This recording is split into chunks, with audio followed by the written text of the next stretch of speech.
Okey, jadi kita nak tengok penggunaan Gaussian splatting untuk sesuatu projek. Dalam video ni saya tunjuk projek yang saya masukkan ke dalam Unity. Ini contoh dia. Okey, saya gunakan Gaussian splatting untuk membangunkan scenery 3D model ni. Ini menggunakan Gaussian splatting. Kita tengok. Okey. Okey, jadi saya takkan tunjuk keseluruhan proses. Kita nak tengok proses macam mana kita nak train data untuk Gaussian splatting saja. Okey, jadi Gaussian splatting untuk kita proses data, software yang kita perlukan, kita akan gunakan software-software yang free saja. Okey. Yang pertama yang kita perlukan adalah kita perlukan software yang dipanggil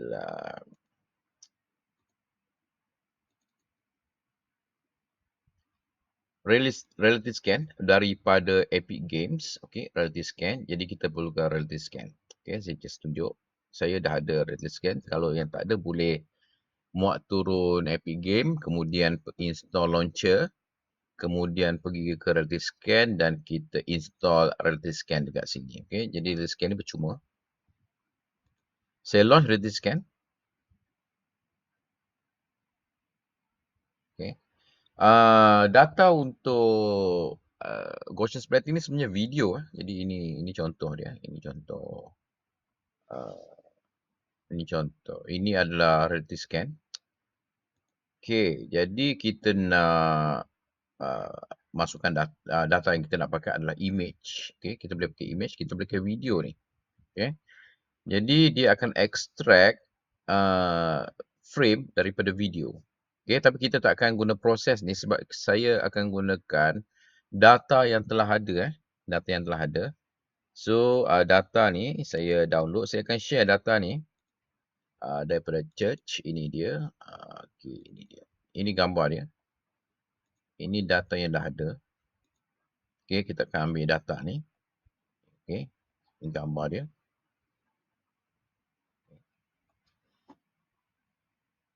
Right. Right. Jadi apa kita perlu buat? Kita klik folder sebab dia dalam folder. Kita klik folder. Kita nak ambil dia daripada frame ini. Contoh dia. So, dia kat sini. Saya select folder. So, dia akan baca semua file, frame. Okay. Kemudian apa kita nak buat? Kita akan start proses dekat sini. Okay. Kita akan start proses dekat sini. Dan dia akan mula proses kita punya image tu lah. Okay. Saya klik. Jadi dia akan create proses. Benda ni mungkin mengambil masa yang lama bergantung kepada komputer. Jadi saya akan stop. Saya just bagi tahu saja. Okay, macam ni. So saya akan abort. Jadi kalau anda nak buat, nak proses, tunggu sampai habis. Ya, dia akan mengambil masa kat sini. Right. So saya akan abort. Okay, bila dah siap.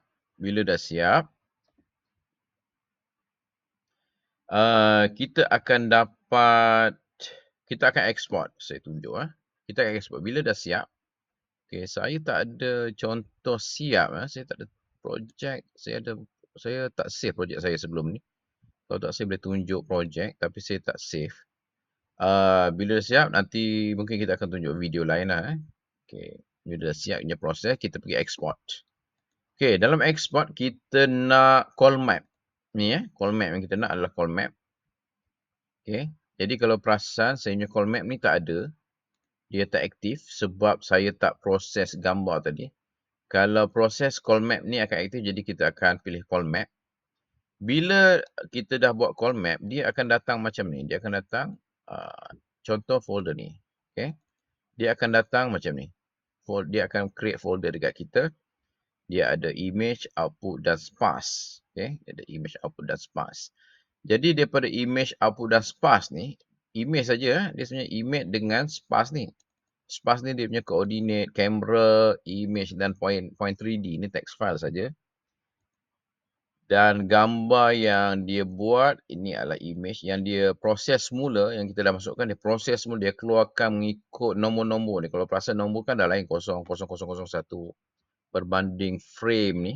Dia akan tukarkan semua nombor ikut turutan dia. Okey, ini imej yang telah diproses. Jadi, daripada sini kita nak hasilkan dia kepada ini, PLY. Okey, PLY ni adalah Gaussian splatting.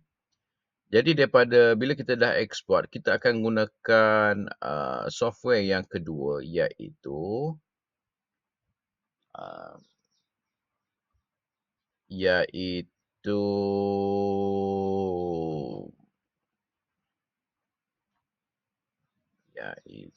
sekejap ya.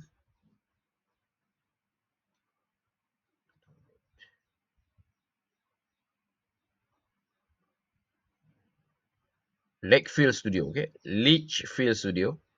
Okey, Litchfield Studio saya akan sharekan Litchfield Studio. Litchfield Studio anda pun boleh muat turun daripada Litchfield Studio. Okey, ini open source Litchfield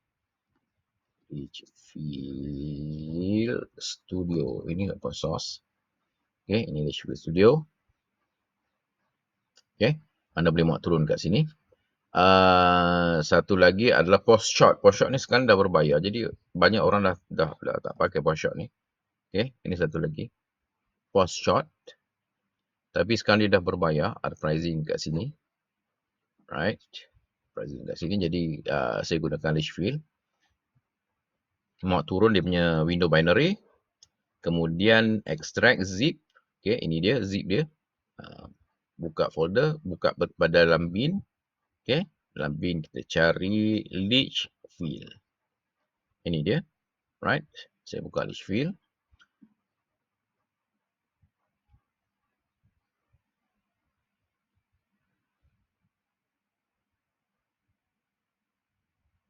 Okey. So dari Litchfield, kita nak trainkan data tadi. Ini AI train kita akan masukkan data kita, dataset. So kita pergi pada file, import dataset. Ini folder yang saya dah buat. Ini contoh GDXG. Okay, ini So select folder. Right. Kita just klik load. Okay. Dia akan import.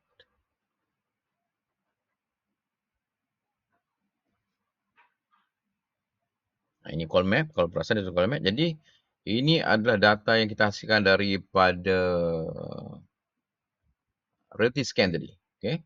Scan. Inilah data yang kita hasilkan dari reality scan. Oops. Adanya frame rate nampak ni. Slow. Okay, dari sini kita nak train data. Okay. Sebelum kita train data, kita tengok ada start training. Kita pastikan kita punya model kita pakai adalah MCMC. Okay, kita pakai MCMC. Kemudian kita akan klik start train. Okay.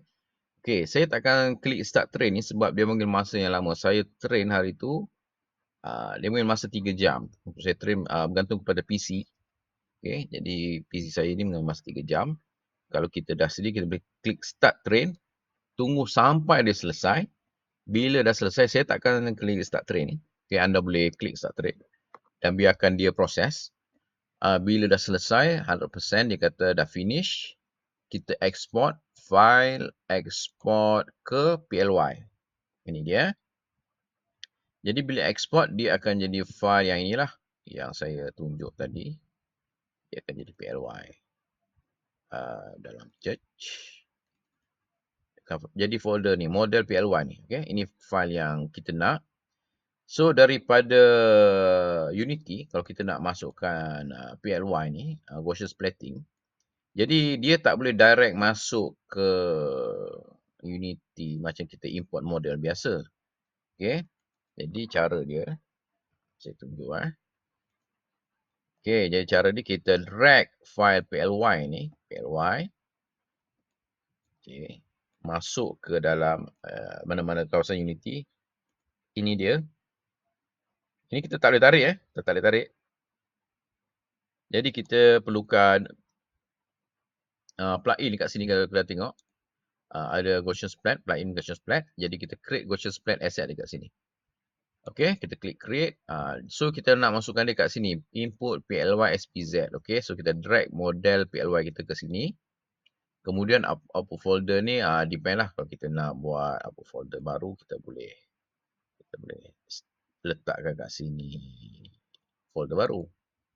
Okey, folder baru saya letak splat lah, contoh splat. So kita letak dia dekat splat. Splat. Okay. Alright. Yang lain ni kita biarkan saja. Standard kita klik create asset dekat sini. Jadi dia akan proses menjadikan kita punya Gaussian splatting tu. Okay. Jadi cara kita dah create splat. Ini dia splat file dia. Kita nak masukkan, kita pergi dekat Gaussian splat. Bahagian Gaussian splat ni. Kita nak masukkan dia ke sini. Right. Jadi kita point. Kita ada model kan. Ada dua. Kita pilih satu sama je. Ini model Gaussian splat cactus yang saya dah buat sebelum ni. Kita ada Gaussian splat cactus. Jadi kita boleh pilih lah. Ini cactus. So kita ada model. Ini gambar bukit tu. Yang saya proses ini gambar bukit tu. Ini adalah daripada Gaussian splatting kalau kita perasan. Okay, kelebihan Gaussian splatting kalau kita perasan.